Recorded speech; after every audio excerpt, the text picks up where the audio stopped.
Nalaman ko yung V-Mobile when I was surfing Facebook.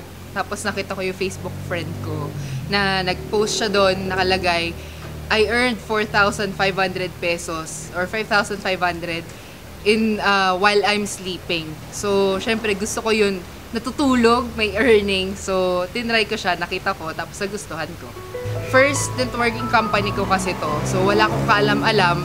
Tapos yung nag-invite sa akin is from Cebu.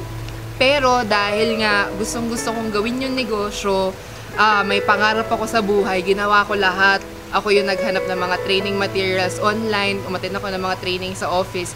And then, habang tumatagal, dumadali na siya. Before I joined V-Mobile, I was a call center agent for 5 years. So, ako yung tipo ng tao na parang tinawag nila vampira. Kumbaga, tulog sa umaga, gising sa gabi.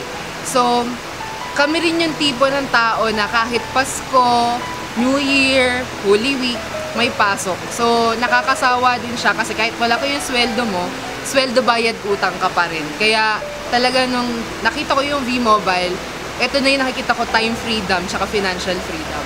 Si V-Mobile, ginawa ko siya, una, syempre, kailangan pag-aralan mo talaga yung negosyo.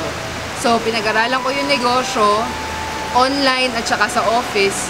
And then, ginawa ko siya mostly online sa paghanap ng mga tao na makakakita or makakagusto ng negosyo. After that, tinuro ko lang dun sa mga grupo ko kung paano ko siya ginawa. And ngayon, more than 5,000 members na yung under my team. Para sa mga tao nang reject sa akin, salamat. Kasi yun yung mga taong nagpatibay sa akin. Kasi naniniwala ako na kung magpapadala ako dun sa mga rejections na yon, walang mangyayari sa buhay ko. Ma-advise ko sa mga members ng V-Mobile, kailangan unang-una talaga is mag-desisyon ka.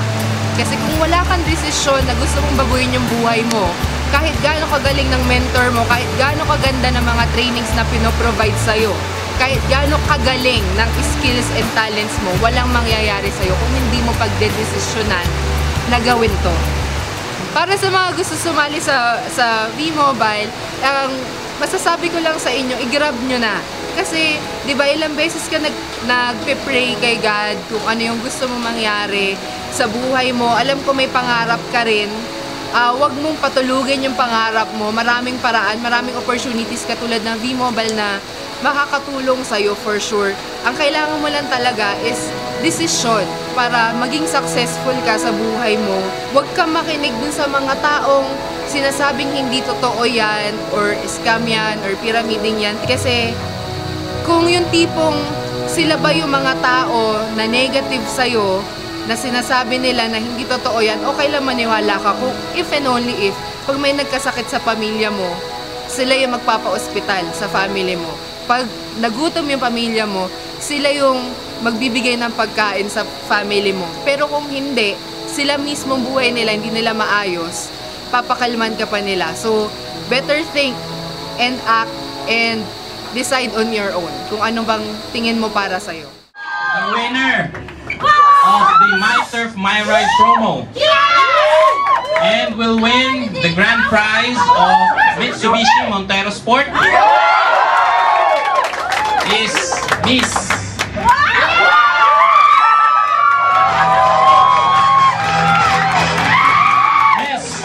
Maria Abigail.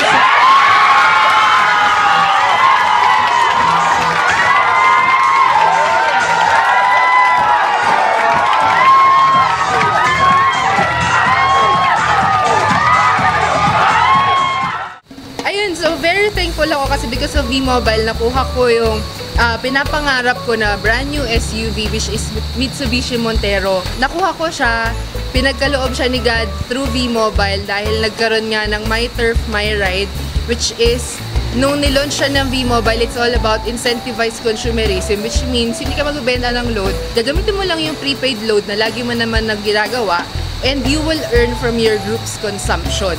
So, ginawa ko siya dahil alam ko makakatulong siya sa akin at sa company. And may biglang promo dito sa My Turf nga na program. And luckily nga, sa akin napunta yung brand new Montero Sport. Well, actually, sa lahat ng mga na-achieve ko, yung pinaka nakakatuwa talaga yung mga na-achieve ko sa V-Mobile. It's because 5 years ako naging call center agent. I'm working 9 hours to 12 hours a day. Pero, never akong kumita ng malaki. And sa V-Mobile, ginagawa ko lang siya 2 to 4 hours a day lang siya. And I earned my first 1 million pesos in this business, working 2 to 4 hours a day. Nakakapagpasko ko, nakakapag-New Year ako. Gumigising ako kung kailan ko gusto, natutulog ako kung kailan ko gusto. Hindi ako nagkakasakit because before, lagi ako nagkakasakit ng call center agent pa ako. And yun talaga yung super thankful ako kasi nababalance mo eh. Yung where you are earning, your family and friends, and what you love to do. So that's very important for me.